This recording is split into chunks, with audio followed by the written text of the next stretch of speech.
Petrol തീർന്ന് ഓഫീസിൽ 9 മണിക്ക് എത്താൻ വേണം. ഇതുപോലെ നിങ്ങളുടെ ബാങ്ക് അക്കൗണ്ട് ക്ലോസ് ആയി പോയി കഴിഞ്ഞാൽ നിങ്ങളുടെ മ്യൂച്വൽ ഫണ്ട്സിന് എന്ത് പറ്റും? ഒരുപാട് പേര് മ്യൂച്വൽ ഫണ്ട്സിൽ ഇൻവെസ്റ്റ് ചെയ്യുന്നത് അവരുടെ സേവിങ്സ് അക്കൗണ്ട് വഴിയാണ്.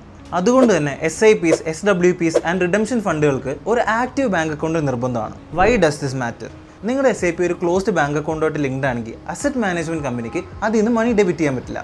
ഡ്യൂ ടു നോൺ പേയ്മെന്റ് നിങ്ങളുടെ SIP ഡിസ്കണ്ടിന്യൂ ആവും. ഇനി SWP സിസ്റ്റമാറ്റിക് വിഡ്രോവൽ പ്ലാനിൽ നിങ്ങളുടെ ബാങ്ക് അക്കൗണ്ട് ക്ലോസ് ആയി കഴിഞ്ഞാൽ നിങ്ങൾക്ക് റെഗുലറായിട്ട് കിട്ടാവുന്ന വിഡ്രോവൽസ് നിങ്ങൾക്ക് കിട്ടാതെ AMCയുടെ കയ്യിലിരിക്കും. ഇനി ഡിവിഡൻഡ് പേയിങ് മ്യൂച്വൽ ഫണ്ട്സ് ആണെങ്കിൽ നിങ്ങൾക്ക് കിട്ടാനുള്ള റെഗുലർ ആയിട്ടുള്ള ഡിവിഡൻഡ് പേ ഔട്ട്സ് ഫണ്ട് ഹൗസിൽ തന്നെ സ്റ്റക്കായി പോകും. ഇതിനുള്ള സൊല്യൂഷൻ എന്താണ്? ബാങ്ക് അക്കൗണ്ട് ക്ലോസ് ആയ immediately notify the mutual fund house.